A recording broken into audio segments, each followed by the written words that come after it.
नमस्कार प्रिय विद्यार्थियों, हमारे YouTube चैनल में आपका एक बार फिर से हार्दिक स्वागत है। और आज मैं आपके सामने क्लास पार्ट 3 और क्लास 30 पार्ट 3 का लेके आया हूँ। और उसमें हमने सेकंड क्लास के अंदर पढ़ा था प्रमुख अभिक्रियाएं, और प्रमुख अभिक्रियाओं के अंदर हम पढ़ रहे थे, अपना लास्ट टॉपिक था अपघटनीय अभिक्रिया। कौन सा टॉपिक था? अपघटनीय अभिक्रिया, जिसे बोलते हैं वियोजन अभिक्रिया। तो मैंने आपको अर्थ डेफिनेशन ऐसे बताई थी कि अपघटन शब्द यानी वियोजन का अर्थ क्या होता है? टूटना। तो ऐसे की परिभाषा डेफिनेशन भी लिखाई थी मैंने आपने को, परिभाषा बताई थी मैंने कि ऐसी रासायनिक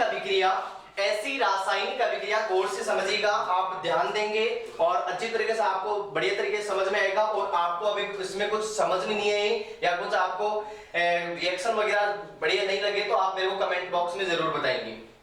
तो देखो, ऐसी रासायनिक अभिक्रिया, अपघटनीय अभिक्रिया, ऐसी रासायनिक अभिक्रिया जिसमें एकल अभिकारक मिलकर दो या दो से अधिक उत्पाद बनाते हैं, यानी एकल अभिकारक मिलकर दो या दो से अधिक अभिकारक बनाते हैं या उत्पाद बनाते हैं, तो वो कौन सी अभिक्रिया कहलाती है? अपघटनीय अभिक्रिया या वियोजन अभिक्रिया। और इसको देखो 3 पार्टों में बांटा था। ये अपघटनीय अभिक्रिया कितने प्रकार की होती है? 3 प्रकार की। एक तो होता है विद्युत अपघटन, दूसरा होता है ऊष्मीय अपघटन और थर्ड होता है प्रकाशीय अपघटन। तो देखो, विद्युत अपघटन के अंदर मैंने जैसे जल का विद्युत अपघटन कराया था, H2O जल है, तो इस जल का हम विद्युत अपघटन कराते हैं। तो जैसे इस जल का विद्युत अपघटन कराएंगे तो बताओ किस किस में वो परिवर्तन होगा? ये H2 हाइड्रोजन और ऑक्सीजन के अंदर। और तीर के निशान के ऊपर देखो, ये ध्यान देने योग्य बात है, आप तीर के निशान के ऊपर ये जरूर लिखेंगे भाई इसका क्या हो रहा है। जैसे इस पर लिखा आपने विद्युत अपघटन, सेकंड पर जैसे आप उसमें अपघटन करवा रहे हैं तो इस पे क्या लिख रहा है? उसमें अपघटन। तो देखो, विद्युत अपघटन के अंदर क्या होगा? जैसे जल का विद्युत अपघटन करवाया जाता है तो वो दो चीजों के अंदर हाइड्रोजन और ऑक्सीजन दोनों गैस बनाता है। आगे बात समझ में।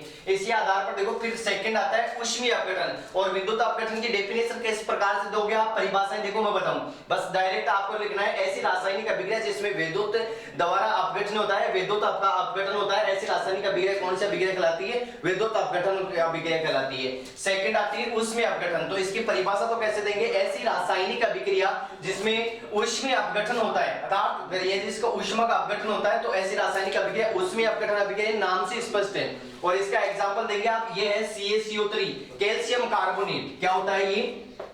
Calcium carbonate. और इस कैल्शियम कार्बोनेट, ये क्या है? Calcium carbonate. और इस कैल्शियम कार्बोनेट को गर्म करते हैं, हीट गर्म करने का है तीर के निशान के ऊपर। और बताओ ये कौन सा अपघटन हो रहा है इसका? ऊष्मीय अपघटन। तो बताओ ये किस में टूट रहा है? CaO, calcium oxide. किस किस के अंदर हो रहा है? एक तो कैल्शियम ऑक्साइड, और बताओ एक कौन सा है? कैल्शियम ऑक्साइड के साथ में ये बन रहा है आपका CO2 कार्बन डाइऑक्साइड। ये गैस निकल रही है। देखो, ये सैंपल मैंने तीर का निशान लगा रखा आगे, तो इसका अर्थ क्या है कि ये सैंपल दे रखा है मैंने, तो इसमें कौन सी गैस बाहर निकल रही है? Carbon dioxide. और इसका बताओ कौन सा अपघटन हो रहा है? कार्बन CaCO3 का ऊष्मीय अपघटन हो रहा है। आगे देखो, तीसरा है थर्ड, प्रकाशीय अपघटन। कौन सा है? प्रकाश, यानी प्रकाश की उपस्थिति में ऐसी रासायनिक अभिक्रिया जिसमें प्रकाश की उपस्थिति में क्या हो? अपघटन हो, तो वो कौन सी अभिक्रिया कहलाती है? प्रकाशीय अपघटन अभिक्रिया। जैसे ये है हाइड्रोजन ब्रोमाइड, HBr का मतलब क्या है? ये हाइड्रोजन ब्रोमाइड। क्या है ये? Hydrogen bromide. इस हाइड्रोजन ब्रोमाइड का क्या करते हैं बताओ? प्रकाश की उपस्थिति में, अल्ट्रावायलेट प्रकाश की उपस्थिति में क्या करेंगे? इसका अपघटन करेंगे। तो बताओ ये किसमें टूटेगा? H2 हाइड्रोजन, ये तो हाइड्रोजन गैस है, और ये Br2 क्या है? ब्रोमीन। ये भी क्या है? गैस है। हाइड्रोजन भी गैस है, ये ब्रोमीन भी गैस है, जो ये ब्रोमीन गैस के रूप में बाहर निकलेगा। तो ये हो गया था विद्युत अपघटन। और देखो, ये परिभाषा भी डेफिनेट हो रही है कि बताओ क्या हो रहा है? एकल उत्पाद ही है तीनों के अंदर। ध्यान दो आप, तीनों के अंदर एकल उत्पाद है, वो दो या दो से अधिक क्या बना रहे हैं? बताओ, उत्पाद बना रहे हैं। तीनों के अंदर एकल अभिकारक है, जो दो या दो से अधिक क्या बना रहे हैं? अभिकारक बना रहे हैं। तो ये बताओ कौन सी अभिक्रिया हो गई? अपघटनीय अभिक्रिया और वियोजन अभिक्रिया हो गई। नेक्स्ट हम देखते हैं इससे जस्ट आगे। ये तो हमने मुख्य प्रकार पढ़ा था और 4 टाइप पढ़ ली।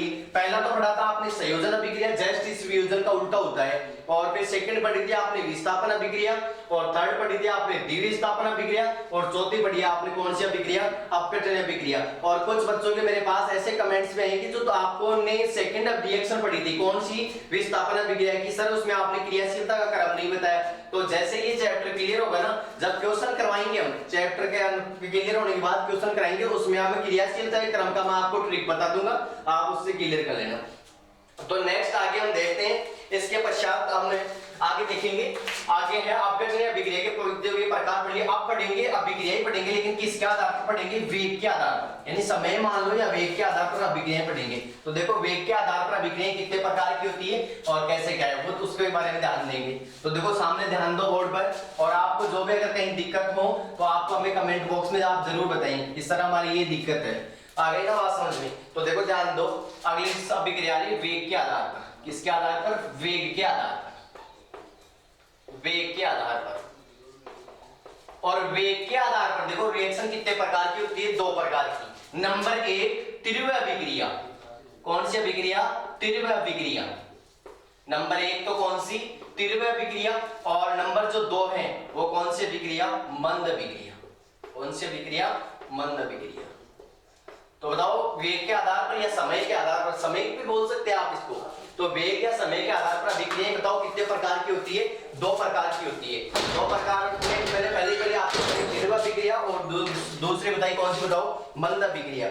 तो आप ध्यान दे देखो तीव्र अभिक्रिया कैसे क्या होती है, इसकी परिभाषा डेफिनेशन देने चाहिए। तो देखो कैसे देंगे हम, तो देखो ऐसी रासायनिक अभिक्रिया, अगर इसके हम डेफिनेशन दे दो कैसे दें? ऐसी रासायनिक अभिक्रिया जिसमें अभिकारक है, तो बताओ जल्दी से या तेजी से किसमें बदलता हूं? उत्पाद में बदलता हूं। लिख देता हूं मैं, ऐसी रासायनिक अभिक्रिया, ऐसी रासायनिक अभिक्रिया जिसमें अभिकारक, जिसमें अभिकारक तेजी से, जिसमें अभिकारक तेजी से उत्पाद में बदलता है, तेजी से उत्पाद में बदलते हैं, या आप ऐसे भी बोल सकते हैं बदलते हैं। ऐसी रासायनिक अभिक्रिया जो हमारे क्या होती है? पलक झपकती होती है बहुत स्पीड से।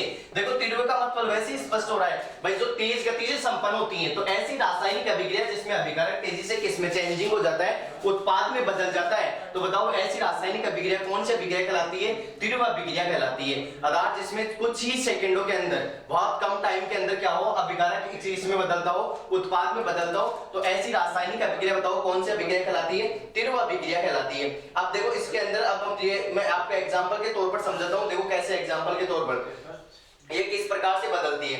देखो एक आप लेते हैं, जैसे आपने कोई अम्ल क्षार जैसे NaOH ले लिया, परबल अम्ल ले लिया, और एक सॉरी परबल क्षार प्लस में ये ले लिया आपने परबल अम्ल HCl। ये तो परबल क्षार है NaOH, पांचवें चैप्टर में हम अध्ययन करेंगे। NaOH सोडियम हाइड्रोक्साइड है, और ये बताओ क्या है? परबल अम्ल है HCl। इनकी अभिक्रिया करवाते हैं। तो बताओ जैसे ही अभिक्रिया करेंगे, देखो अभिक्रिया का अर्थ होता है, आपने पढ़ा हो तो प्लस माइनस, जैसे सोडियम है, सोडियम पर प्लस, माइनस इस पर OH पर, और हाइड्रोजन पर प्लस, क्लोरीन पर माइनस। अब देखो विपरीत चिन्ह, वही विपरीत के आधार पर क्या बनेंगे? यौगिक बनेंगे।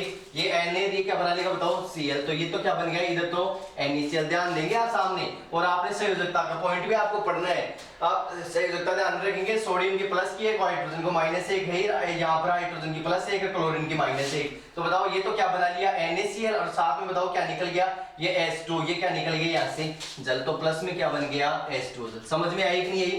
देखो ध्यान दो दोबारा से, ये Na सोडियम है, और ये किसके साथ जुड़ा? क्लोरीन के साथ। और ये तो बना है सोडियम क्लोराइड, और ये बताओ क्या बन गया साथ में? H2 जल। तो देखो ऐसी राशि मैंने कहा कि कुछ ये अभिक्रिया होती है जो कुछ समय में होती है, जो इसका जो अगर टाइम भी अगर आप नोट करना चाहो तो इसका ये अभिक्रिया संपन्न होती है 10 की पावर माइनस 10 सेकंड में।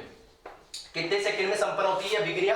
10 की पावर माइनस 10 सेकंड में, यानी कुछ ही समय में क्या होते हैं? ये बदल जाती है। जैसे NaOH लिया, ये तो है परबल, क्या अगर आप लिखना चाहो तो लिख सकते हैं, ये परबल क्षार है, और ये क्या है? परबल अम्ल है, और ये आपस में चेंज होते हैं कितने समय में? यानी दोनों ही चीज परबल है। देखो अम्ल क्षार में से क्रिया करके लवण में जल बनाते हैं। ये तो 10 सेकंड में सिंपल सा आपने 5th चैप्टर में हम पढ़ेंगे। इसके साथ ही आप ये देखो कि जो NaOH है वो जैसे तुरंत क्या करता है? अभिक्रिया करते 10 की पावर माइनस 10 सेकंड में क्या कर लेता है? क्या इसको उत्पाद में बदल देता है। और अगर इसमें एक पौधे का प्रकाश संश्लेषण की अभिक्रिया भी है, और प्रकाश के कोई पौधे की अभिक्रिया होती है, वो होती है 10 की पावर माइनस 10 से लगभग 12 सेकंड के अंदर संपन्न होती है। तो ये भी है कम ही समय में संपन्न होती है। इसका आधार पर अगले रिएक्शन पढ़ेंगे हम कौन सी अभिक्रिया? मंद अभिक्रिया। तो इसका आप एग्जांपल लिख लें और परिभाषा लिख लें। तो मंद अभिक्रिया बताओ कैसे पढ़ेंगे? मंद का मतलब हो गया धीरे, वैसे इस नाम से स्पष्ट हो रहा है धीरे, कुछ ऐसी अभिक्रिया जो क्या होती है? धीरे से संपन्न होती है। तो इसकी अभिक्रिया के कैसे परिभाषा कैसे लिखेंगे बताओ? ऐसी रासायनिक अभिक्रिया, ऐसी रासायनिक अभिक्रिया जिसमें अभिकारक, जिसमें अभिकारक धीमी गति से उत्पाद में बदलते हैं। देखो याद होने वाली परिभाषा मैंने शॉर्ट बनाई है, उत्पाद में बदलते हैं। जैसे मान लो इसका तो अगर एग्जांपल समझ लो, जैसे लोहे पर जंग लगना, बताओ ऐसे थोड़ी लोहे पर जंग कुछ सेकंडों में लग जाती है, यानी कुछ घंटों, ऐसी रासायनिक क्रिया जिसमें कुछ घंटों का टाइम लगता है, कुछ वर्ष भी लग जाते हैं। तो जैसे लोहे पर जंग लगना ऐसे तो नहीं 2 मिनट या 4 मिनट में लग जाती है। तो जो लोहे पर जंग लगने की रासायनिक अभिक्रिया है, बताओ वो रासायनिक अभिक्रिया क्या होती है? धीमी गति से होती है। तो अब मैं आपको वो एग्जांपल बताऊंगा उदाहरण के लिए, जैसे आप देख लें लोहे पर जंग लगना, तो एग्जांपल देखो इसका कि ऐसी, पहले तो परिभाषा ध्यान में रखेंगे, ऐसी रासायनिक अभिक्रिया जिसमें अभिकारक क्या होता हो, जो धीमी गति से यानी धीरे गति से क्या करता हो, उत्पाद में बदलता हो। तो बताओ इसे आप क्या कहेंगे? मंद अभिक्रिया कहेंगे। अब देखो इसमें आयरन ले लेता हूं मैं, आगे बात सुनिए, लोहा है ये, और इसकी अभिक्रिया बताओ, ये ऑक्साइड यानी वायु की उपस्थिति में तो इस पर संचरण होता है, जंग लगती है, और प्लस में बताओ साथ में क्या लेते हैं? H2, और ये अभिक्रिया करके क्या बना लेता है? जंग, यानी Fe2 और O3.3 H2। और ये बताओ किस पर है? लोहे के जंग का सूत्र है, लोहे पर जंग। आगे बात सुनिए, कंप्लीट जो फॉर्मूला है वो लोहे पर जंग लगने का है। ध्यान दो, देखो मैंने क्या लिया? आयरन लिया, आगे बात समझ में, और क्या लिया बताओ? ऑक्सीजन लिया। भाई ऑक्सीजन की उपस्थिति में लोहे पर जंग इसमें लगती है ना वायुमंडल की उपस्थिति में, और नमी H2 जल साथ में, तो बताओ वो क्या बना लिया? लोहे पर जंग यानी Fe2 और 3.3 H2। अब बताओ दिए गए रासायनिक समीकरण संतुलित नहीं है, तो देखो इसको संतुलित करते हैं।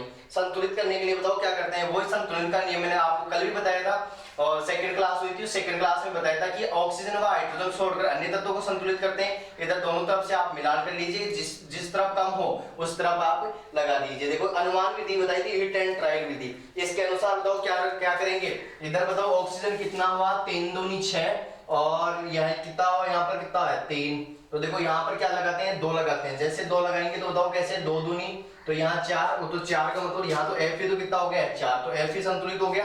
अब गिनो, देखो ऑक्सीजन इधर कितने हैं? यानी 3 दूनी 6 और 6 और ये कितने हो गए? उधर कितने हैं? 3, यानी 9 गए। और इस तरफ कितने बताओ? ऑक्सीजन 3 है। तो बताओ मैं क्या करूं? इस तरफ 3 लगा देता हूं। तो जैसे 3 लगाऊंगा 3 दूनी 6, और फिर उधर लगाने पड़ेंगे 3। तो देखो जैसे 3 दूनी 6, 3 कितने हो गए बताओ? 9। तो ऑक्सीजन दोनों तरफ बराबर हो गए 9। और बताओ फिर क्या बचा? हाइड्रोजन। देखो हाइड्रोजन दोनों तरफ बराबर है, कितना है हाइड्रोजन? हाइड्रोजन देखो 3 दूनी 6, तो इधर भी हाइड्रोजन कितना है? 3 दूनी 6। अतः दिया गया रासायनिक समीकरण क्या हो गया? संतुलित हो गया। यह है लोहे पर जंग लगने का रासायनिक समीकरण। और ये जो रासायनिक अभिक्रिया होती है वो धीमी गति से होती है, तो ये कौन सा एग्जांपल हो गया? मंद अभिक्रिया का।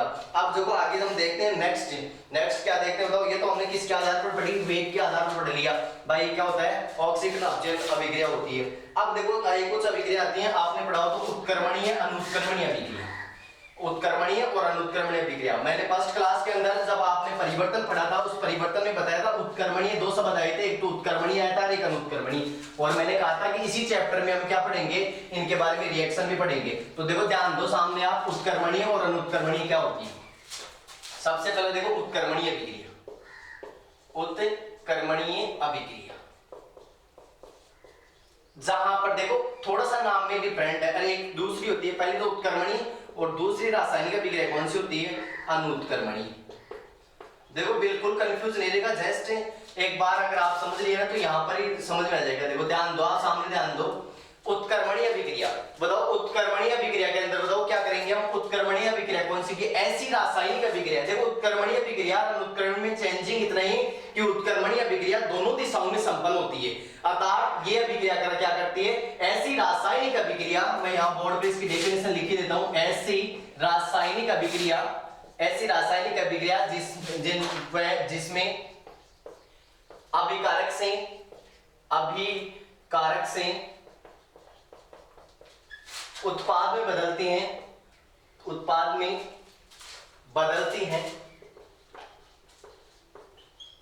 वे पुनः उत्पाद अभिकारक में बदलते हैं। ध्यान दो आप, देखो मैंने क्या लिखा?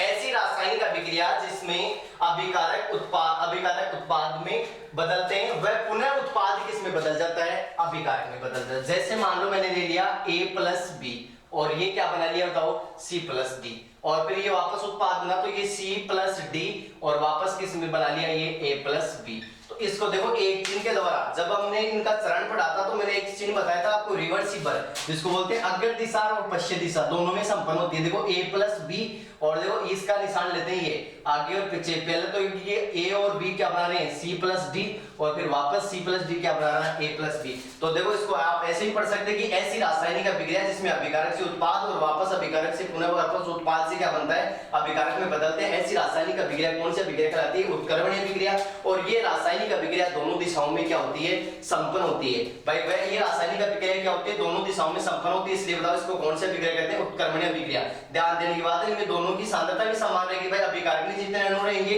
वापस अभिकारक मिलकर उत्पाद बना रहे हैं, फिर वही उत्पाद मिलकर बताओ क्या बना रहा है अभिकारक बना रहे हैं, तो दोनों की सांद्रता ही समान रहेगी। और इसके आधार पर हम देखो एक एग्जांपल समझते हैं। जैसे मैंने नाइट्रोजन और हाइड्रोजन ले लिया, मैंने क्या लिया नाइट्रोजन और हाइड्रोजन, देखो ध्यान दो N2 + H2 और ये बना रहे हैं NH3। आगे बात समझिए, ये क्या बना रहे हैं NH3, संतुलित कर दो इसको, बताओ हाइड्रोजन कितने 6 और नाइट्रोजन कितने हो गए 2।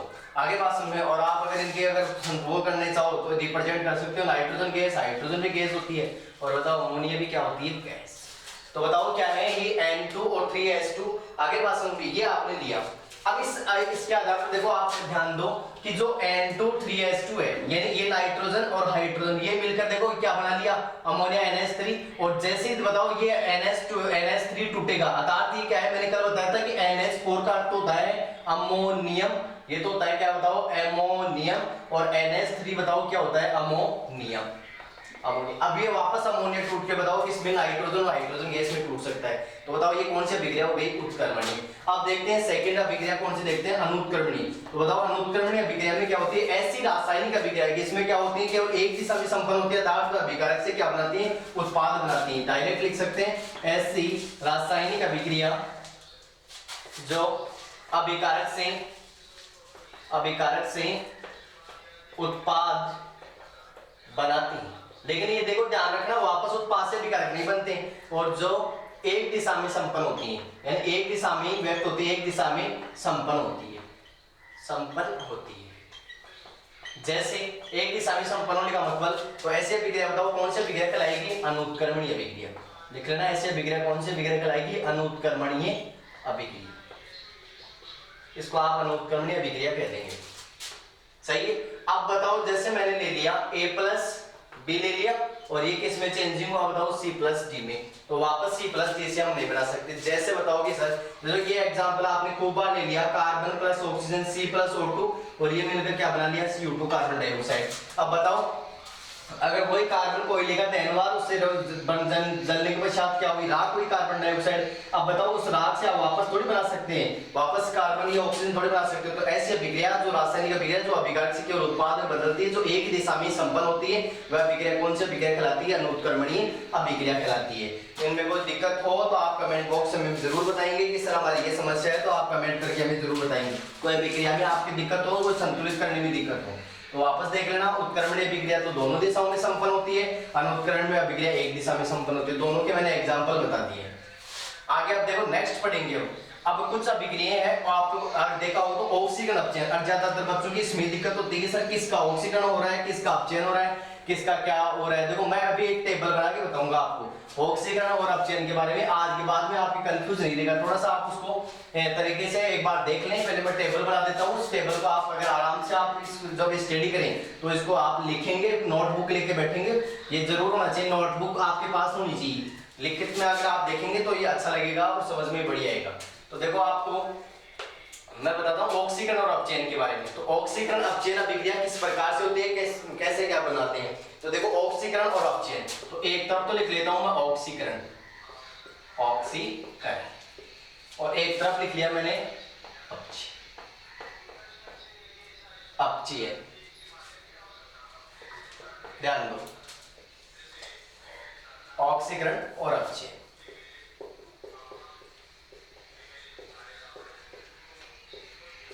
ऑक्सीकरण अपचयन किस प्रकार से होता है ध्यान दो। देखो आपने पढ़ा हो तो देखो इसकी फर्स्ट स्टेप पढ़ रहे हैं, आगे बात समझ में। ऑक्सीकरण और अपचयन किस प्रकार, देखो एक में अगर मैं कहूंगा अगर मान लो कि एक स्टेप में अगर मैंने बोल दिया जैसे यहाँ पर ऑक्सीजन का जुड़ना, तो क्या हो गया ऑक्सीकरण, और यहाँ पर ऑक्सीजन का जुड़ना, और फिर उधर बताओ क्या होगा ऑक्सीजन का निकलना। इधर एक जोड़ दिया तो इधर क्या हो गया निकल गया, अगर इधर निकल गया तो उधर क्या हो गया जुड़ गया, एक दूसरे का अपोजिट होता है। तो पहले 5 स्टेप में जैसे हम पढ़ते हैं कि इधर पढ़ते हैं मैं ऑक्सीजन का जुड़ना, ऑक्सीजन का जुड़ना, ऑक्सीजन का जुड़ना। आगे बात सुनो भाई, ऑक्सीजन का जुड़ना ये क्या हो गया ऑक्सीकरण, तो इस तरफ क्या लिखेंगे हम ऑक्सीजन का निकलना, ऑक्सीजन का निकलना। ध्यान दो ऑक्सीजन का जुड़ना, जैसे C+O2 आपने लिया, ये क्या बना लिया CO2। आगे बात सुनो, अब बताओ इसमें क्या हुआ ऑक्सीजन जुड़ गया, और बताओ जैसे ऑक्सीजन का निकलना, तो आपने एग्जांपल लिया था 2MgO, और इसके अंदर क्या होता है Mg प्लस क्या बताओ O2, तो इसमें क्या बताओ ऑक्सीजन निकल गया। तो आपने मैंने कहा एक दूसरे का अपोजिट, ऑक्सीजन का जुड़ना, इधर देखो ऑक्सीजन का निकलना। जैसे यहाँ पर ऑक्सीजन जुड़ा तो देखो यहाँ पर ऑक्सीजन का योग हो रहा है, जुड़ रहा है, यहाँ पर ऑक्सीजन क्या हो रहा है निकल रहा है। अब सेकंड स्टेप में क्या है, इधर तो आएगा हाइड्रोजन का निकलना, इधर आएगा हाइड्रोजन का जुड़ना। तो लिखो देखो हाइट, इधर तो लिखता हूं मैं दूसरा सेकंड हाइड्रोजन का निकलना, इसमें क्या आ जाएगा हाइड्रोजन का जुड़ना। आगे बात सुनिए, इधर तो क्या लिखा मैंने हाइड्रोजन का निकलना, और उस तरफ क्या लिखा हाइड्रोजन का जुड़ना। अब देखो एक अभिक्रिया में क्या हो रहा है हाइड्रोजन निकल रहा है, एक में क्या हो रहा है हाइड्रोजन जुड़ रहा है। जैसे मैंने ले लिया H2, तो बताओ ये किस में होगा H2 प्लस किसमें O2 के अंदर, भाई ये निकलेगा किसके अंदर निकलेगा H2 प्लस O2 के अंदर। और एक जैसे मान लो मैंने ले लिया H2 plus Cl2, H2 plus Cl2 ले लिया मैंने, और ये क्या बना लिया 2HCl। अब इसमें तो बताओ क्या हुआ हाइड्रोजन जुड़ा, और इसमें बताओ क्या हुआ हाइड्रोजन निकला। देखो जल के अणु में से क्या हुआ हाइड्रोजन अलग हो रहा है, हाइड्रोजन ऑक्सीजन अलग अलग हो रहे हैं। तो बताओ इसमें तो क्या हुआ ये हाइड्रोजन निकला, और इसमें हाइड्रोजन का क्या हुआ बताओ जुड़ाव, जैसे H2Cl2 के साथ जुड़ के क्या बना लिया बताओ 2HCl। आगे बात समझ में, तो इसमें तो एक में तो निकल रहा है, एक में क्या हो रहा है ये जुड़ रहा है। से अगला इसके देखो तीसरा देखो, अब हो रहा है विद्युत धनी तत्वों का निकलना, एक तरफ क्या होगा विद्युत धनी तत्वों का जुड़ना। तो तीसरा इधर देखो, एक तरफ तो लिख देता हूं मैं विद्युत धनी तत्वों का, विद्युत यानी इसमें एक में मैंने कहा था जोड़ दिया तो दूसरे में क्या निकला, तो इधर लिखा मैंने विद्युत धनी तत्वों का निकलना, विद्युत धनी तत्व का निकलना। इस तरफ क्या जाएगा बताओ विद्युत धनी तत्वों का जुड़ना, सेम इसका उल्टा विद्युत धनी तत्व का जुड़ना। आगे बात सुनिए, फोर्थ में इसमें विद्युत धनी तत्व निकलेगा तो उसमें क्या होगा विद्युत धनी तत्व जुड़ेगा। तो बताओ इसमें विद्युत धनी तत्व जैसे मैंने ले लिया Ki का मतलब हो गया पोटेशियम आयोडाइड। आगे बात सुनिए, और इसकी अभिक्रिया करवा दी मैंने Cl2 के साथ, पोटेशियम आयोडाइड की अभिक्रिया मैंने बताओ किसके साथ करवाई Cl2 के साथ करवाई। तो बताओ ये क्या बन गया 2KCl प्लस क्या बन गया I2। अर्थात ध्यान दो देखो इधर बताओ ये यानी विद्युत धनी तत्व है, यहाँ आयोडीन के साथ क्या है बताओ पोटेशियम है, पोटेशियम की संयुक्ता प्लस 1 है, तो बताओ प्लस बड़ा के तो प्लस क्या 13 पर संयुक्ता 19 नंबर का तत्व है, पोटेशियम प्लस 1 होती है। अब बताओ ये विद्युत धनी तत्व निकला नहीं निकला, यहाँ पर केवल I2 ही बचा ना आयोडीन ही। तो बताओ आपने क्या पढ़ा कि विद्युत धनी तत्व का निकलना, तो बताओ यहाँ से विद्युत धनी तत्व निकल रहे हैं, उधर आपने क्या पढ़ा फिर विद्युत धनी तत्वों का जुड़ना। अब विद्युत धनी तत्व देखो किस प्रकार से जुड़ता है, उधर इस तरफ से विद्युत धनी तत्व निकला है, उधर क्या होगा बताओ विद्युत धनी तत्व जुड़ेगा। जैसे मान लो मैंने ले लिया Cl2 और प्लस में बताओ क्या ले लिया Mg। अब बताओ Mg पर तो वैसे प्लस 60 प्लस की 30 किससे जुड़ता, अब बताओ जैसे ये Mg प्लस वाला इसके साथ जुड़ेगा विद्युत धनी तत्व का जुड़ना, अब विद्युत धनी तत्व इसके साथ जुड़ रहे हैं, तो बताओ ये क्या बना लिया MgCl। आगे बात समझ में, तो ये क्या हो गया बताओ विद्युत धनी तत्वों का योग हो गया। इधर तो यानी जुड़ना या संयोजन भी बोल सकते हैं आप इस विद्युत धनी तत्व का, जैसे संयोजन होना। तो बताओ क्या कोई दिक्कत, इधर तो विद्युत धनी तत्व का निष्कासन हो गया, निकल गया, देखो पोटेशियम है प्लस का वाला ये निकल गया इसके साथ, और इधर विद्युत धनी तत्व जुड़ गया। आ गया Mg+2 होती है ना मैग्नीशियम की संयोजकता, तो प्लस वाला जुड़ गया। अब आता है फोर्थ आगे, अब फोर्थ बताओ कौन सा है कि वही सेम बताओ, इधर क्या होगा विद्युत धनी तत्व जुड़ेगा और उधर क्या निकलेगा विद्युत धनी तत्व निकलेगा। तो मैं लिख देता हूं इधर तो विद्युत धनी तत्व का जुड़ना, सॉरी विद्युत ऋणी तत्व का, विद्युत ऋणी तत्व का जुड़ना। इधर आ गया विद्युत ऋणी तत्व का, विद्युत ऋणी तत्व का निकलना।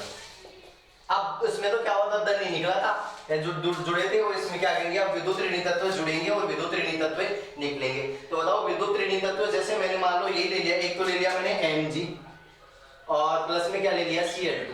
अब कहेंगे सर कि ये सेम सा ही कैसे ले लिया, देखो भाई यहाँ पर तो Mg मैंने प्लस वाला जोड़ा है, तब उसको देखो बाद में लिया, इधर बताओ माइनस वाला निकालूंगा, Cl माइनस है, आगे ना बात समझ में, देख लो ना यहाँ पर Mg मैग्नीशियम है और ये Cl2 माइनस है, तो इसमें मैं क्या करूंगा, सॉरी विद्युत ऋणी तत्व को जोड़ूंगा, तो जैसे अब उधर तो ऋणी को जोड़ा था, इधर ऋणी को जोड़ूंगा, तो बताओ क्या बन जाएगा, MgCl2। तो यानी इसमें विद्युत ऋणी तत्व जुड़ गया MgCl2। अरे ऐसे है ना विद्युत ऋणी तत्वों का जुड़ना, तो विद्युत ऋणी तत्व Cl2 है और Cl2 माइनस की आती है क्लोरीन की संयोजकता, तो बताओ विद्युत ऋणी तत्व इसके साथ क्या हो रहा है, जुड़ रहा है, तो विद्युत ऋणी तत्व जुड़ गया। इसके साथ इधर बढ़ा बताओ विद्युत ऋणी तत्वों का निकलना। अब विद्युत ऋणी तत्व देखो कैसे निकलता है, मैं लेता हूं, देखो आपके सामने ले रहा हूं मैं 2FeCl3 और इसकी अभिक्रिया हाइड्रोजन से करवाता हूं। आगे बात सुनिए, ये तो आपने FeCl3 लिया और इसकी अभिक्रिया बताओ किसके साथ करवा दी, हाइड्रोजन के साथ करवाई, तो जैसे भी हाइड्रोजन के साथ करवाएंगे तो बताओ क्या होगा, ये Fe और Cl2 और साथ में बताओ क्या निकल जाएगा, Cl2 Cl निकल जाएगा, क्लोरीन गैस है होती है, ये क्लोरीन गैस क्या हो जाएगी, या 2HCl निकलेगा इधर से 2HCl। अब ध्यान दो, देखो यहाँ पर बताओ Cl ये कितने हैं बताओ 3 है ना, और विद्युत ऋणी तत्वों का निकलना, तो बताओ Cl माइनस यहाँ पर कितने 3 है, यहाँ पर बताओ कितने 2, तो बताओ विद्युत ऋणी तत्व निकला नहीं निकला, ध्यान दीजिए आप, इधर बताओ विद्युत ऋणी तत्व निकला नहीं निकला, तो बताओ आपने क्या पढ़ा कि विद्युत ऋणी तत्व का जुड़ना, इसमें तो इसमें क्या पढ़ा आपने, विद्युत ऋणी तत्व का निकलना, तो यहाँ से बताओ विद्युत ऋणी क्लोरीन Cl माइनस निकल रहा है, तो विद्युत ऋणी तत्व निकल गया। तो ऐसे इस प्रकार से आप अगली ओर आती है, एक आपने अगर पढ़ा हो तो एक तो इलेक्ट्रॉन के आधार पर, यानी इलेक्ट्रॉन का त्यागना और इलेक्ट्रॉन का ग्रहण करना, तो इस तरफ तो जैसे देखो इलेक्ट्रॉन का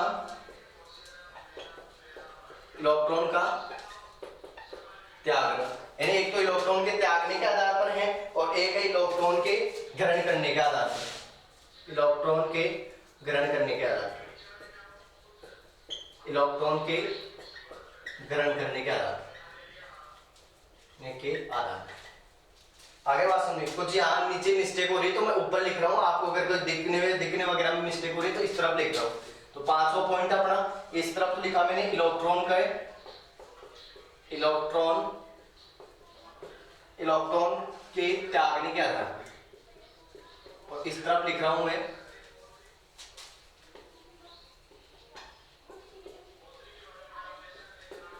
इलेक्ट्रॉन के ग्रहण करने के आधार पर। एक तो है इलेक्ट्रॉन के त्यागने के आधार पर और एक है ऑक्सीजन अपचयन पढ़ रहे हैं, वो ये सेम ऊपर से पार्ट वही चल रहा है, ऑक्सीजन और अपचयन वाला।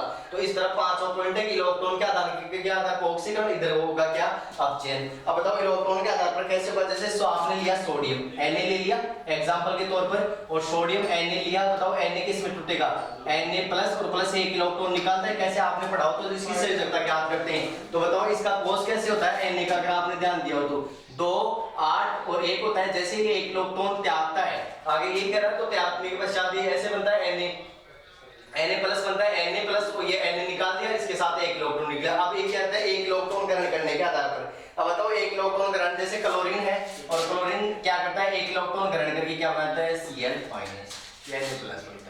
तो ये तो हो गया इलेक्ट्रॉन के त्यागने के आधार पर, यह हो गया इलेक्ट्रॉन के ग्रहण। यहाँ पर तो इलेक्ट्रॉन क्या कर रहा है, त्याग रहा है, सोडियम तो त्याग कर प्लस की एक से जुदा बनाता है, और इलेक्ट्रॉन ये एक ग्रहण करके अपना अष्टक कोण करके बताओ ये Cl माइनस बना रहा है। तो ये आपके क्लियर हो गई ऑक्सीजन का जुड़ना, और ये ऑक्सीजन और अपचयन के आधार पर। और आप इसकी डेफिनेशन देख सकते हैं, इधर ऑक्सीजन अपचयन कैसे भाई, इधर तो ऑक्सीजन का जुड़ना और हाइड्रोजन का निकलना।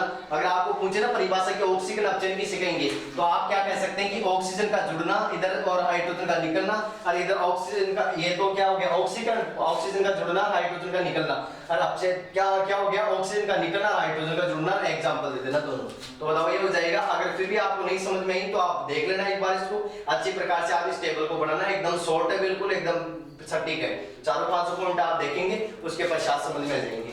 और इसके बाद देखो ये अपना ऑक्सीजन अपचयन क्लियर हो गया। एक थोड़ा सा छोटा सा पॉइंट और है, केवल हम पढ़ेंगे केवल ऑक्सीकरण अपचयन दोनों एक साथ हो, तो जब ऑक्सीकरण और अपचयन दोनों अभिक्रियाएं साथ साथ होती है तो इस अभिक्रिया को बोलते हैं रेडॉक्स अभिक्रिया। आपने नाम सुना हो, जब ऑक्सीकरण और अपचयन दोनों साथ साथ होता है तो ऐसे ऐसी रासायनिक अभिक्रिया को बताओ कौन सी अभिक्रिया बोलते हैं? रेडॉक्स अभिक्रिया बोलते हैं। ऐसी रासायनिक अभिक्रिया, देखो ऑक्सीकरण और अपचयन की डेफिनेशन कैसे देंगे आप? कि ऐसी रासायनिक अभिक्रिया जिसमें ऑक्सीकरण व अपचयन दोनों साथ साथ होते हैं उन्हें ऑक्सीकरण अपचयन अभिक्रिया या बोलते हैं रेडॉक्स अभिक्रिया कहते हैं। देखो ऑक्सीकरण अपचयन अभिक्रिया, ऑक्सीकरण अपचयन अभिक्रिया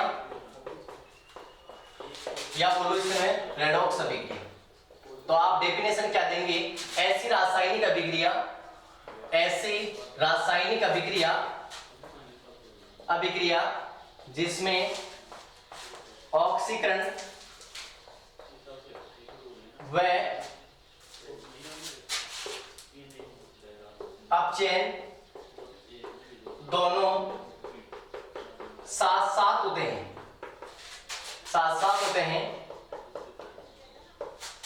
ऑक्सीकरण अपचयन या रेडॉक्स अभिक्रिया कहलाती है, या बोल सकते हैं आप डायरेक्ट रेडॉक्स अभिक्रिया कहलाती है। ऐसे रासायनिक अभिक्रिया को क्या, कौन सी अभिक्रिया कहेंगे आप? रेडॉक्स अभिक्रिया, यानी जिसमें ऑक्सीकरण अपचयन दोनों क्या हो? साथ साथ हो, यानी एक ही तत्व का तो ऑक्सीकरण हो, उसी तत्व का क्या हो बताओ? अपचयन हो। तो ऐसी रासायनिक अभिक्रिया बताओ कौन सी अभिक्रिया कहलाएगी? रेडॉक्स अभिक्रिया कहलाएगी। जैसे मान लो मैंने ले लिया Fe2O3, Fe2 और O3 और साथ में ले लिया बताओ क्या? CO, यानी ये ले लिया कार्बन मोनोऑक्साइड, Fe3O2 ये फेरिक ऑक्साइड ले लिया, और इसके बताओ ये क्या बना लिया? 2Fe प्लस क्या बना लिया? CO2। आगे बात समझ में? तो इसके आधार पर बताओ क्या बना? संतुलित करने के लिए लगा देते हैं, यहाँ 3 लगा दो, आगे यहाँ 2 लगा दो और यहाँ पर 3 लगा दो, ये संतुलित हो गया। संतुलित तो करना ही गया ना आपको, संतुलित का ध्यान रखना। तो बताओ ये क्या है? Fe2O3 और इसकी अभिक्रिया करवाते हैं। अब देखो यहाँ से क्या हो रहा है, आप ध्यान दें, आपने अभी ऑक्सीकरण अपचयन जस्ट कुछ ही टाइम पहले पढ़ा है कि ऑक्सीकरण व अपचयन पढ़ा है। तो बताओ आप ध्यान देंगे सामने कि इधर देखो O3 है, आगे बात समझ में भाई, यहाँ पर O3 है, ऑक्सीजन यहाँ पर 3 अणु है, और बताओ जैसे ही O3 Fe के साथ जुड़ा हुआ है और यहाँ से Fe के साथ बताओ O3 निकल रहा है, आगे बात सुन में, तो ऑक्सीजन का निकलना, तो इसका मतलब क्या हो गया? अपचयन। और इधर देखो यहाँ पर ऑक्सीजन केवल कितना है? 1 है, यहाँ पर बताओ क्या हो रहा है? ऑक्सीजन जुड़ रहा है, तो ऑक्सीजन का जुड़ना बताओ ये क्या हो गया? ऑक्सीकरण। यहाँ से ध्यान रखना, ऐसी रासायनिक अभिक्रिया जिसमें क्या होता है? ऑक्सीकरण अपचयन दोनों साथ साथ होते हैं, कौन सी अभिक्रिया कहलाती है बताओ? रेडॉक्स अभिक्रिया कहलाती है। और मैंने आपके सामने जो एग्जांपल बताया रेडॉक्स अभिक्रिया का, वो सिंपल सा है एकदम। अतः पहले के अंदर तो क्या आ रहा है? ऑक्सीजन निकल रहा है, तो ऑक्सीजन का निकलना बताओ क्या कहलाता है? अपचयन। और इसमें क्या होता है? देखो ऑक्सीजन यहाँ पर O3 है Fe के साथ, यहाँ पर देखो केवल Fe है, तो ऑक्सीजन निकल रहा है, आगे बात, तो ऑक्सीजन का निकलना बताओ कौन सा हो गया? अपचयन। और इधर बताओ जैसे ही ऑक्सीजन का योग हो रहा है, तो ये कौन सा हो गया बताओ? ऑक्सीकरण। तो बताओ ऑक्सीजन का जुड़ना और इधर निकलना, तो दोनों साथ साथ हो गए, तो ऐसी रासायनिक अभिक्रिया बताओ क्या कहलाएगी? ऑक्सीकरण अपचयन दोनों साथ साथ होते हैं, रेडॉक्स अभिक्रिया कहलाएगी। आगे बात सुनिए, एक अंतिम लास्ट अभिक्रिया आती है, बताओ कौन सी अभिक्रिया? उदासीनीकरण अभिक्रिया, जो काफी बार पढ़ा है 5वें चैप्टर में। उदासीनीकरण अभिक्रिया बहुत सिंपल है, ये पहली क्लासों की चलती है, यानी 6-7 से आ जाती है। देखो ध्यान दो आप, उदासीनीकरण अभिक्रिया कौन सी होती है? आगे बात समझिए, उदासीनीकरण अभिक्रिया आप किसे कहेंगे? कि ऐसी रासायनिक अभिक्रिया, ऐसी रासायनिक अभिक्रिया जिनमें अम्ल व क्षार मिलकर लवण व जल का निर्माण करते हैं, लवण व जल का निर्माण करते हैं, लवण व जल का निर्माण करते हैं। बताओ कौन सी अभिक्रिया कहलाती है? ऐसी रासायनिक अभिक्रिया जिसमें जो उदासीकरण ऐसी रासायनिक अभिक्रिया जिनमें अम्ल व क्षार मिलकर आपस में बताओ किसका निर्माण करते हैं? आपस में मिलकर लवण व जल का निर्माण करते हैं। बताओ कौन सी अभिक्रिया कहलाती है? उदासीनीकरण अभिक्रिया कहलाती है। कौन सी अभिक्रिया कहलाती है? उदासीनीकरण अभिक्रिया कहलाती है। अब जैसे समझो, और आप इसका डायरेक्ट ऐसे जैसे आपने लिया कोई अम्ल और प्लस में आपने क्या ले लिया? क्षार, और ये मिलकर बताओ किसका निर्माण करते हैं? लवण, और प्लस में क्या बनाते हैं बताओ? जल। आगे बात समझिए, जैसे मान लो कोई भी ले लो आप अम्ल व क्षार, जैसे मैंने अम्ल लिया HCl, प्लस में क्षार ले लिया मैंने NaOH, ध्यान रखना। तो बताओ कोई ये हाइड्रोजन प्लस और क्लोरीन माइनस प्लस माइनस, तो बताओ एक दूसरे को विपरीत से मिला दो, तो ये क्या बना लिया? NaCl। इधर देखो यहाँ से Na निकला, यहाँ से Cl निकला, तो ये तो क्या बन गया बताओ? NaCl, और प्लस में बताओ साथ में क्या बना? H2, यहाँ पर OH, यहाँ पर क्या है? H। तो बताओ ये क्या बना लिया जल। तो आपके सामने ये NaCl लवण तो होता है, साधारण नमक का सूत्र होता है सोडियम क्लोराइड, इसको बोलते हैं सोडियम क्लोराइड। साधारण नमक का सूत्र होता है सोडियम क्लोराइड। तो ये लवण ही तो है और साथ में बताओ क्या बन रहा है, जल बन रहा है। तो ये ऐसे तो टूटता है NaCl यानी अम्ल और क्षार आपस में अभिक्रिया किसका निर्माण करते हैं, लवण व जल का निर्माण करते हैं। और ये कौन सी अभिक्रिया हो गई, उदासीनीकरण अभिक्रिया हो गई। तो उदासीनीकरण अभिक्रिया की परिभाषा दे दोगे आराम से आप और इसके बारे में लिख दोगे। और ये एग्जांपल दे देना, आप अम्ल और क्षार ले लेना, उनकी अभिक्रिया करवाएंगे, लवण व किसका निर्माण करेंगे, ये जल का निर्माण करेंगे। ये तो देखो आपकी रिएक्शन पार्ट कंप्लीट हो गया, यानी जितना भी आपकी जो रिएक्शन थी, सबसे पहले आपने रिंग रिएक्शन प्रमुख रिएक्शन पढ़ी संयोजन अभिक्रिया, दूसरी पढ़ी आपने विस्थापन अभिक्रिया, तीसरी पढ़ी द्विविस्थापन अभिक्रिया, चौथी पढ़ी अपघटनीय अभिक्रिया, वियोजन अभिक्रिया, जिनके आपको मैंने एग्जांपल बता दिया। मोस्ट है भाई, इनमें से एक एक एग्जांपल आते हैं। आप ध्यान रखना कि विद्युत अपघटनीय अभिक्रिया पढ़ी थी और ऊष्मीय अपघटन पढ़ा था, उसके बाद पश्चात प्रकाशीय अपघटन पढ़ा, और इस अभिक्रिया के पश्चात पढ़ा आपने ऑक्सीकरण और अपचयन के आधार पर। ये भी अभिक्रियाओं के प्रकार, तो ऑक्सीकरण अपचयन को मैंने पांचों टाइप को एक सारणी के माध्यम से बता दिया आपको। अगर फिर भी आपको कोई दिक्कत हो आप मेरे को कमेंट बॉक्स में जरूर बताएंगे। इसके आधार पर हमने ऑक्सीकरण अपचयन दोनों साथ साथ पढ़े, इसको बोलते हैं रेडॉक्स अभिक्रिया। और नेक्स्ट बताते हैं, बताओ कौन सी अभिक्रिया पढ़ी हमने, उदासीनीकरण अभिक्रिया। इसके पश्चात देखो अपना चैप्टर था ना रासायनिक अभिक्रिया एवं उत्प्रेरक, जिसका एक पार्ट कंप्लीट हो गया रासायनिक अभिक्रिया। केवल एक क्लास और अगली क्लास में बताएंगे उत्प्रेरक, जो कंप्लीट करवा देंगे आपको उत्प्रेरक। सही है, इसके लिए आप है ना पूरा वीडियो को देखेंगे। अगर आप वीडियो को अच्छा लगे तो लाइक करना, वीडियो को सब्सक्राइब करना, अच्छी तरीके से देखना और पढ़ना। सही है, और बेस्ट ऑफ लक, और आप अच्छी प्रकार से अध्ययन करेंगे। जय हिंद, जय भारत।